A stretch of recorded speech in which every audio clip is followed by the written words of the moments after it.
ناظرین، آپ دیکھ رہے ہیں ڈسکور کشمیر اور میں ہوں آپ کا میزبان امجد علی آوان۔ جی ناظرین، جہاں ایک طرف ٹیم ڈسکور کشمیر ظلم کے خلاف بھی آواز بلند کرتی ہے، مظلوم کے ساتھ بھی کھڑی رہتی ہے، وہیں دوسری جانب جہاں پر بے روزگار نوجوانوں کے ساتھ حق تلفی ہو رہی ہو، وہاں بھی ٹیم ڈسکور کشمیر اپنی آواز کو بلند کرتی ہے۔ ناظرین، میں بات کر رہا ہوں طویل عرصہ کے بعد آزاد کشمیر پولیس میں کانسٹیبلز کی خالی اسامیوں کے مشتہر ہونے والے اشتہار کی، جس میں ضلع جہلم ویلی کو نظر انداز کر دیا گیا۔ وزیر اعظم آزاد کشمیر کے آبائی ضلع جہلم ویلی کے لیے 501 خالی اسامیوں میں سے صرف 4 اسامیاں دے کر پڑھے لکھے بے روزگار نوجوانوں کی حق تلفی کی گئی۔ بے روزگار نوجوان سراپا احتجاج۔ اخبار میں شائع ہونے والے اشتہار میں ضلع مظفر آباد کی 53 جبکہ نیلم ویلی کی 14، ضلع باغ کی 48، حویلی کی 15، راولہ کوٹ کی 77، ضلع ستنوتی کی 29، کوٹلی کی 85 اور میرپور کی 75 اسامیاں، جبکہ بھمبر کی 49، مہاجرین مقیم پاکستان کی 39، جبکہ مہاجرین 89 کی 13 اسامیاں مشتہر کی گئی۔ ناظرین، جبکہ ضلع جہلم ویلی کی اگر بات کی جائے صرف اور صرف 4 اسامیاں ہی مشتہر ہوئی۔ اگر 501 اسامیوں کو کل آبادی کے تناسب پر تقسیم بھی کیا جائے تو ضلع جہلم ویلی کی جس کی آبادی کم و بیش 2,31,000 ہے، کم از کم 24 اسامیاں بنتی ہیں۔ اس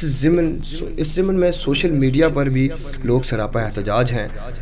ضلع جہلم ویلی کی عوام نے وزیر اعظم آزاد کشمیر راجہ فاروق حیدر خان صاحب اور انسپکٹر جنرل آف پولیس سے بھی مطالبہ کر دیا کہ ضلعی کوٹے کو مساویانہ تقسیم کی جائے، اس پر مساویانہ تقسیم کی جائے، اور جو دیگر جو نوجوان ہیں انہوں نے بھی انصاف کے لیے عدالتوں سے رجوع کرنے کا فیصلہ کر لیا۔ اس حوالے سے ہمارے ساتھ موجود ہیں آزاد کشمیر کے سینئر صحافی شبیر اوان صاحب، اور دوسری جانب ہمارے ساتھ موجود ہیں عمر اوان صاحب، تحریک تحفظ حقوق کے صدر، آزاد کشمیر کے جو صدر ہیں، ان سے بھی بات چیت کرتے ہیں، ان کا کیا کہنا ہے، آئیے ان کی زبانی سنیں۔ آزاد کشمیر کے سینئر صحافی شبیر اوان صاحب ہمارے ساتھ موجود ہیں، اس والے سے ان کا کیا کہنا ہے، آئیے ان سے بات کرتے ہیں۔ جی شبیر صاحب۔ دیکھیں جی، محکمہ پولیس کی جو پوسٹیں ریٹائر ہوئی ہیں، اس میں آبادی کے تناسب کے حساب سے ڈسٹرکٹ اٹیاں کی 24 سیٹیں بنتی تھی، جبکہ 4 سیٹیں مشتہر کر کے انہوں نے جو نوجوان ہیں ضلع جہلم ویلی کے ان کے ان پہ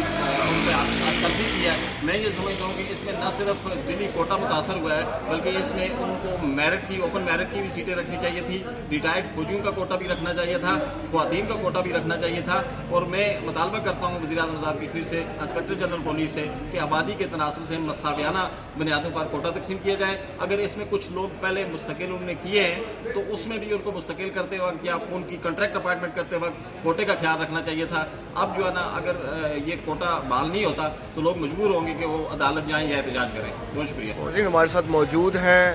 تحریک تحفظ حقوق کے صدر عمر اوان صاحب ہمارے ساتھ موجود ہیں، اس حوالے سے ان کا کیا کہنا ہے، ان سے بات کرتے ہیں۔ جی عمر صاحب، کیا کہیں گے؟ میں یہ سب سے پہلے تو ڈسکور کشمیر کا شکریہ ادا کرتا ہوں کہ جس نے اس بڑے ایشو پہ